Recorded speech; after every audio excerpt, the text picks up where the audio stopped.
దీని ఇష్టాలు తీర్చడానికి మనం మొదలు పెట్టామంటే మనల్ని అబద్ధాల్లోకి, మోసాల్లోకి, పాపాల్లోకి చిన్నగా తీసుకెళ్తూ ఉంటుంది.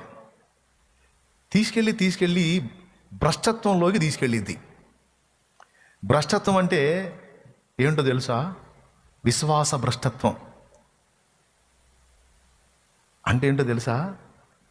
ఈ పాపాల్లోకి తీసుకెళ్ళి చివరికి ఏ స్థాయికి తీసుకెళ్ళిద్దంటే, యేసు రక్తాన్ని కానీ దేవుని కృపను కానీ అసలు నువ్వు ఆశ్రయించకుండా చెడిపోవునంతగా తీసుకెళ్ళిద్ది. అర్థమైందా?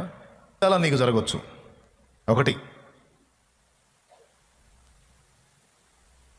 సాతానుకు కొంచెం ఎడం ఇస్తే మొత్తం ఆక్రమిస్తాడని అసలు వాడికి చోటు ఇవ్వద్దు అన్నాడు.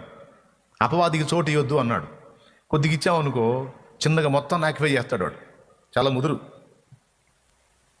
వాడి గురించి పిఎల్ పరంజ్యోతి గారు అనుకుంటా, నాకు విశ్వాస యాత్రలో స్టార్టింగ్లో వాక్యం ఒకటి విన్నాను నేను. పిఎల్ పరంజ్యోతి గారు, ఆయనే అనుకుంటా, ఆయనేలే. సైతాన్ గాడు చాలా మాయగాడైనాడు. ఆయన ఎట్టంటాడు తెలుసా? వర్షం పడుతుంది, మనం గొడుగు వేసుకొని వెళ్తున్నాం, ఆడొస్తాడు గొడుగు పక్కకి, బాబు నా గొడుగు కథ తాగివరా అంటాడు. ఆ గొడుగు కింద ఆడికి అంత చోటిచ్చామనుకోండి, ఆ గొడుగు పైన అంచు ఉంటుందే, దాన్ని పట్టేసుకుని మొత్తం ఆడిని ఎత్తికి లాగేసుకుంటాడు. అప్పుడు నువ్వు అడుగుతావు, ఇదేంటి నా గొడుగు మొత్తం నువ్వు లాగేసుకుంటావు అంటే, ఆ గొడుగు కర్ర నీ చేతిలోనే ఉంది కదా అంటాడు. స్తోత్రం. అర్థమైందా? నేను ఎక్కడ లాగేసుకున్నాను బాబా, కాకపోతే కొంచెం వంచుకున్నాను కానీ గొడుగు కర్ర నీ చేతిలోనే ఉంది కదా అన్నాడు. గొడుగు మొత్తం ఆక్వే చేస్తాడు అని నవ్వుతూ చెప్పాడు. భలే రహస్యం అది. కొద్దిగా సంధిస్తే అలా టెంటర్ అయిపోతాడు. అందుకే అననీయ వానితో నీకే సంబంధం లేకుండా, వానితో ఎలాంటి పరిచయం లేకుండా నీ సెల్కి ఫోన్ ఎట్లా చేశాడు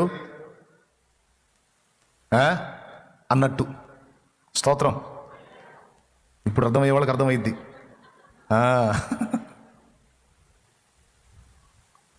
ఏమో నాకు తెలీదు, ఎట్లా జరిగిందో ఏమో, ఎట్లా చేశారో ఏమో నాకు తెలియదు అంటే నడవది. అట్లా అంటే ముందే సంధించావు నువ్వు. అననయ్య ఎలా ఎలా ఎలా మోసం చేశాడు నిన్ను? ఎక్కడిచ్చావు ప్లేసు అని అర్థం. ఎక్కడిచ్చాడు? ధనాపేక్ష, కక్కుర్తి బుద్ధి దగ్గర ఇచ్చాడు.